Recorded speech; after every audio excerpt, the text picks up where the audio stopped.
पाकिस्तान के मशहूर बिगैर में शुमार होती हैं। इस बाजी में कोई एक दो नहीं बल्कि बहुत ज्यादा टैलेंट है। ऐसा समझ लो कि सिस्टोलॉजी की इकरा कमल की कार्बन कॉपी है। बाजी में 3 टैलेंट है। पहला ये कि एक्टिंग का कीड़ा बहुत ज्यादा है। इसको किसी भी सिचुएशन में बहुत जोर से एक्टिंग आ जाती है। आपका दिल पत्थर का है, पत्थर है आपका दिल। क्या आपको कोई तकलीफ दे, कोई चोट लगा तो नहीं? ये आंटी एक्टिंग में इतनी नाकाम हो चुकी है कि बाजी कहीं पर भी ओवर एक्टिंग शुरू कर देती है। शाबाश बेटा, अब हाथ औरत है, हाथ कैसे लगाओगे बेगैरत? जब एक्टिंग के चक्कर में लाइव शो में खड़े होकर ये बाजी ओवर एक्टिंग शुरू कर देती है तो लोग फिर इसकी चस वाली मीठी मीठी करते हैं। आपका दिल पत्थर का है, पत्थर है आपका दिल। क्या आपको कोई तकलीफ दे, कोई चोट लगा तो नहीं होगी? क्या ज्यादा होती? हाथ रखे इसके सर पे, आप खड़े हो, इसके सर पे हाथ रखे। छोटी बहन है जी, बिल्कुल उनके लिए खड़े। बीवियां शक करती है, तुम क्या बात करी हो अपनी? फिर ये बाजी उस चीज की सफाइयां भी देती है कि मैं भावनाओं में बह जाती हूँ। और दूसरा टैलेंट बाजी में ये है कि ये एक मरासन है। पुष्पा बाजी नोटी हो रही हो, थोड़ा सा तमीज से बोले आप। तो हम तमीज से इंग्लिश में बोल देते हैं कि सिंगर है। भाई मरासन को इंग्लिश में सिंगर बोल देने से मॉडर्न लुक आती है।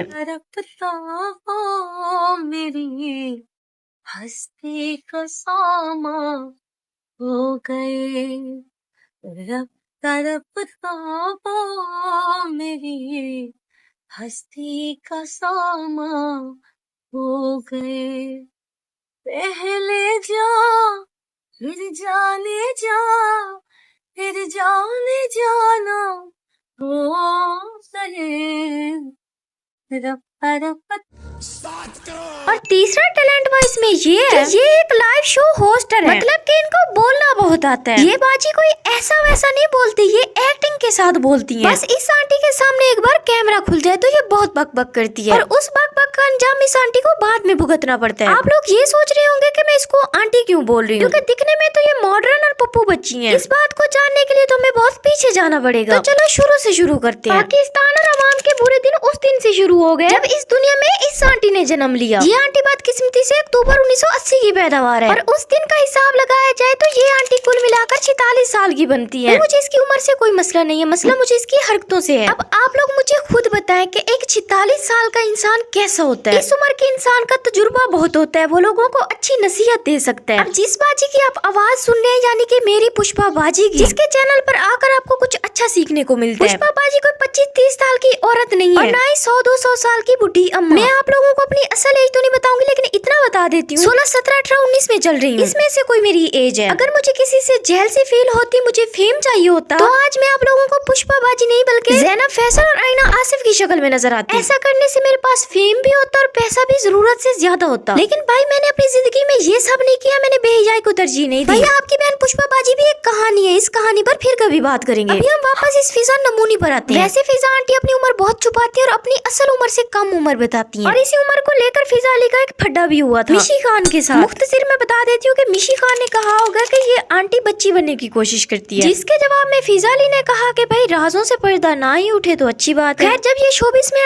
आई थी तब ये बहुत यंग थी और यकीनन तब इसने अपनी एज भी रिवील की होगी। और जब एक आंटी फिर से कहे कि मैं 25-30 साल की हूँ, उस पर तो फिर क्रिटिसाइज बनता है। उम्र से निकलकर इसके कैरियर पर चलते हैं। इसने अपने कैरियर की शुरुआत 1999 में मॉडलिंग से की। 2003 में एक मशहूर ड्रामा मेहंदी में इसको अदाकारी करने का मौका मिला। इसके बाद इसने 5-6 मशहूर ड्रामे किए जिसकी प्रमोशन में यहाँ पर नहीं करूंगी। एक्टिंग के साथ इस आंटी का इतना अच्छा एक्सपीरियंस नहीं रहा, तो इसलिए इसने 2012 में होस्टिंग शुरू कर दी, जिसमें इसका पहला मॉर्निंग शो आया A+ पर सुबह की फिजा। इसने दूसरा शो ARY जिंदगी पर किया जिसका नाम था ईदी सबके लिए। जब होस्टिंग और एक्टिंग में ये बाजी नाकाम होती नजर आई तो इस बाजी ने मरासन बनने का फैसला किया, मतलब कि सिंगर बनने का। तो इस बाजी ने अपनी सिंगिंग से अच्छे खासे लोगों के कान खराब किए। इस बाजी ने 2 शादियां की हैं और दोनों ही नाकाम, मतलब कि इसकी दोनों शादियों की डिवोर्स हो गई। इसकी पहली शादी हुई 2007 में फवाद फरूक के साथ। फवाद फरूक शोबिस से नहीं है बल्कि ये लाहौर का मशहूर बिजनेसमैन है। शादी के शुरू में सब कुछ ठीक था, ये एक साथ सोशल मीडिया पर नजर आते थे। तो डिवोर्स की वजह क्या बनी? फिजा आंटी ने अपने एक इंटरव्यू में बताया कि उसके और फवाद के बीच में कोई लड़ाई नहीं थी। असल मसला ये था कि फवाद का सोशल सर्कल बहुत बड़ा था। वो चाहता था कि फिजा अली हर पार्टी में उसके साथ जाए। और फिजा बाजी का कहना है कि मुझे इन पार्टीज का शौक नहीं और मैं घर में रहना पसंद करती हूँ। 2017 में इन दोनों की डिवोर्स हुई और फिजा बाजी का कहना है कि आज भी इन दोनों की अच्छी खासी दोस्ती है। पहली शादी 2017 में खत्म होने के बाद 2018 में ऐलान किया फिजा अली ने कि इसने दूसरी शादी कर ली है अयाज मलिक से। दूसरी शादी को फिजा बाजी ने बहुत सीक्रेट रखा और यहाँ तक भी कह दिया कि वो शोबिस छोड़ रही है। और इस ऐलान के बाद फिजा आंटी कुछ दिन शोबिस से गायब रही। कुछ दिन गायब रहने का चोचला चलाने के बाद फिर वापस भी आ गई। फिजा आंटी ने इस बात की तस्दीक की कि उनकी दूसरी शादी भी खत्म हो चुकी है। अब वो अपनी बेटी के लिए जीना जाती हैं। अब हमें ये तो नहीं पता कितने दिन। आजकल ये आंटी रमजान ट्रांसमिशन कर रही हैं। रमजान में शैतान तो कैद हो जाता है, लेकिन इसे छोड़कर ये बाजी अपनी रमजान ट्रांसमिशन को चलाने के लिए उसमें बहुत ज्यादा ऊंट पटांग हरकतें करती है। ये कोई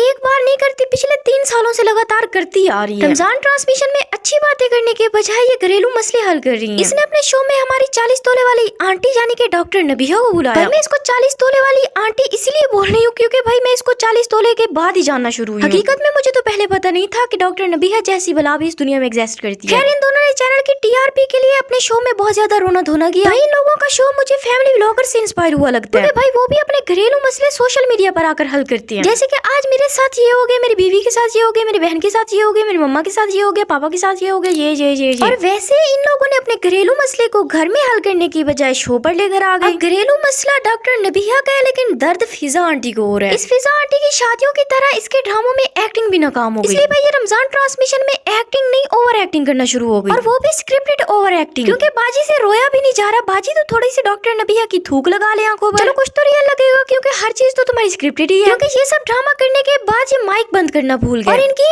ऑडियो लीक हो गई। वरना फेमिनिज्म आंटियां तो इनकी सपोर्ट में लग गई थी। भाई ये सही है, पूरा साल मुजरे करो, बिगैरतियां करो, नुमाइश करो, और रमजान में मौसमी मुसलमान बन के रमजान ट्रांसमिशन करके लोगों को दीन की बातें सिखाओ। चलो भाई, ये भी कोई मसला नहीं, पूरा साल तुम लोग क्या करते हो, लेकिन भाई 1 महीना तुम लोगों को कुछ अच्छा करने का मौका मिलता है, इसे तो अच्छे से किया करो ना। अब कुछ लोग मेरी वीडियोस देखने के बाद मुझे कमेंट सेक्शन में कहते हैं कि इसी वजह से पाकिस्तान पीछे है। तो भाई अगर इस बेहिजाई को रोकने की वजह से पाकिस्तान पीछे जा रहा है, तो हमें वही पाकिस्तान पीछे मंजूर है। हमें भाई ये बेहिजाई वाला पाकिस्तान नहीं चाहिए। जिस पाकिस्तान में ये बेगैरतियां नॉर्मल लगने लग जाए, वो पाकिस्तान ही नहीं है। क्योंकि पाकिस्तान एक इस्लामिक कंट्री, और पाकिस्तान का मतलब है ला इलाहा इल्लल्लाह। पूरा पाकिस्तान ऐसा नहीं है, पाकिस्तान में हया है। अभी भी पाकिस्तान में कुछ ऐसे लोग हैं जिनको इन मखलूकों के बारे में बिल्कुल भी नहीं पता, और पाकिस्तान के ये लोग जो देखो देखी में गुमराह हो चुके हैं। हमारी कोशिश यही रहेगी कि ये लोग भी सीधे हो जाएं। ये लोग ना भी हुए तो कुछ लोगों को रोक सकेंगे कि इन लोगों के पीछे ना जाएं। और इनको रोकने के लिए लोग मुझे भी कमेंट सेक्शन में बहुत मीठी मीठी कहते हैं। वो लोग, मुझे लगता है कि मेरा नाम पुष्पा सुनकर फ्लावर समझते हैं मुझे। शायद ये बात आप लोग भूल जाते हैं कि फ्लावर में भी कांटे होते हैं, और मैं उन लोगों के लिए कांटा हूँ जो लोग मुझे भौंकते हैं इनके लिए। खैर, इनकी सपोर्ट में भौंकी जाओ तो पैरों कोई फर्क नहीं पैदा। और इतना ही हो सकता है कि सच बोलने की वजह से मेरे चैनल्स डिलीट हो जाते हैं जैसे पहले हुए थे। तो कोई बात नहीं, हम नए चैनल बनाकर आ जाएंगे। क्योंकि जिन लोगों को मेरी वीडियोस पसंद है, उन लोगों ने मुझे इंस्टाग्राम पर फॉलो करके रखा हुआ है, और जिन लोगों ने नहीं किया वो अब कर देंगे। अगर तो आप लोग मेरे चैनल पर पहली बार आए तो पहले आप लोग कहाँ थे भाई लोग? इतना अच्छा चैनल आपको इतनी देर बाद मिला, अगर मिल ही गया तो सब्सक्राइब कर लो। एंड हाँ, मेरे सेकंड चैनल को भी जरूर सब्सक्राइब करना। जैसे ही उस पर 1 के सब्सक्राइबर्स होंगे, वहाँ पर भी वीडियोस आएंगे। खैर, आज के लिए इतना ही था। मैं मिलती हूँ आप लोगों से नेक्स्ट वीडियो में लगाते हुए किसी और का तवा। तब तक के लिए अल्लाह हाफिज।